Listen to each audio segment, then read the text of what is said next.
Pre historic India के बारे में पढ़ेंगे। प्री हिस्टोरिक इंडिया पढ़ने के बाद हम लोग हड़प्पन कल्चर्स के बारे में पढ़ेंगे। बस इस वीडियो में हम लोग प्री हिस्टोरिक इंडिया के बारे में ही पढ़ेंगे। अगर प्री हिस्टोरिक इंडिया के बारे में अगर हम देखें, डिवीज़न की बात करें तो प्री हिस्टोरिक इंडिया को हम लोग 4 पार्ट में डिवाइड करते हैं। Palaeolithic age, mesolithic age, neolithic age and the last one is the metal age. Palaeolithic age में अगर हम बात करें तो पहले साइट को देखते हैं। तो पैलियोलिथिक एज की जो साइट्स हैं इंडिया में, Son valley, Potwar valley, Shivalik hills, Bhimbetka, Adamgarh hills in the Narmada valley, Kurnool in the Andhra Pradesh, Attirampakkam near the Chennai. अगर हम फीचर की बात करें पैलियोलिथिक एज की, तो food by the hunting animals and the gathering plants. उस टाइम के लोग जो अपने खाने का इंतजाम करते थे वो हंटिंग और गैदरिंग से करते थे। वो लोग हंटर और गैदरर कहलाते थे।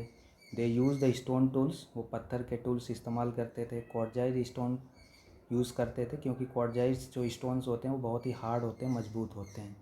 Hunting by the groups of the peoples, वो ग्रुप्स में हंटिंग करते थे। जैसे यहाँ पे फ़ोटो में दिखाई दे रहा है कि उस टाइम के लोग, पैलियोलिथिक एज के लोग ग्रुप्स में शिकार करते थे। Less knowledge about the language and the communications, उनके कम्युनिकेशन और लैंग्वेज के बारे में कम जानकारियाँ मिलती हैं।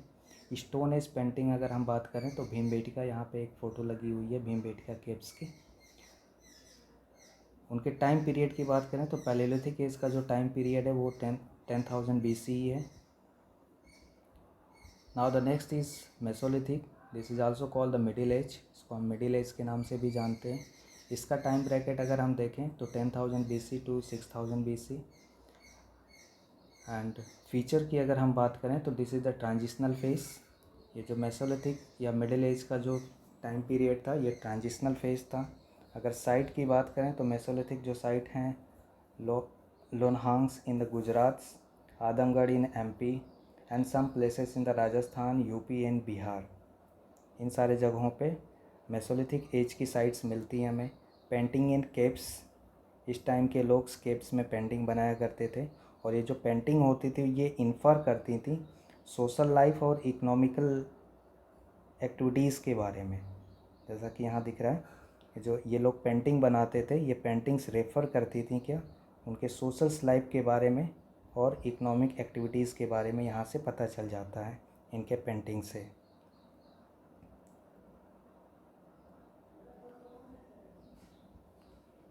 आगे देखें, the tools are very small, this is called the microliths.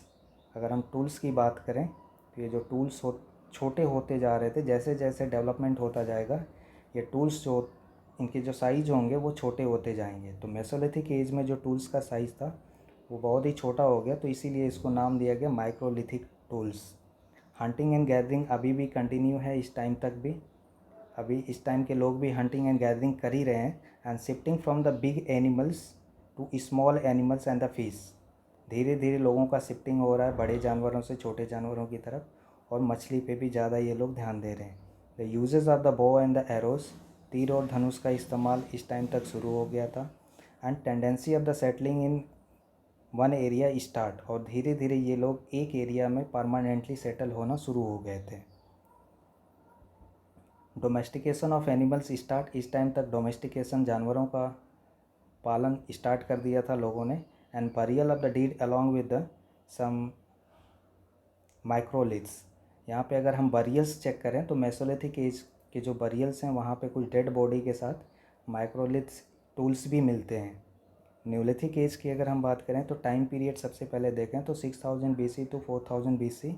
इसके फीचर्स की बात करें और साइट इसमें देखें तो Kashmir valley, Chirand valley, Belan valley, UP and Deccan some places also find in this.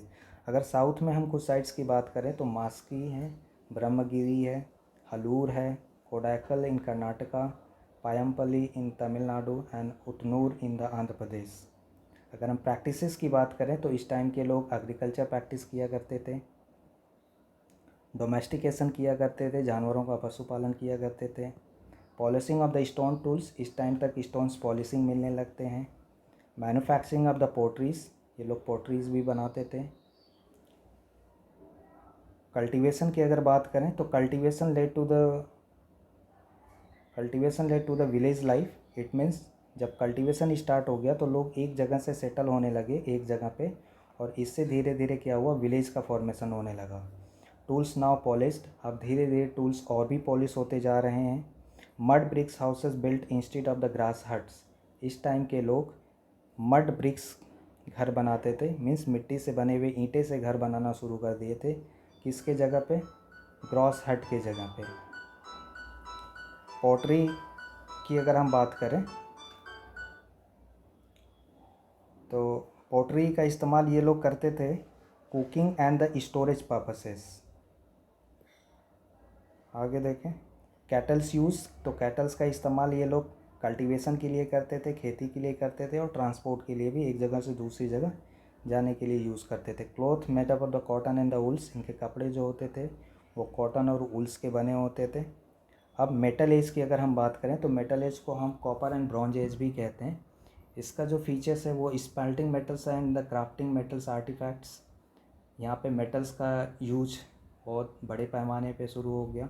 The people begins to travel the long distance to obtain the metal ores, metal ores को obtain करने के लिए लोग एक जगह से दूसरी जगह बहुत दूर दूर तक जाने लगे क्योंकि ट्रांसपोर्टेशन स्टार्ट हो चुका था।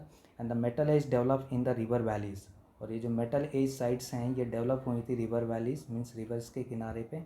The blacks and the red pottery way the start and iron artifact such as the hoe and the sickles used, तो कुछ आयरन्स के इंस्ट्रूमेंट्स यूज होने लगे थे।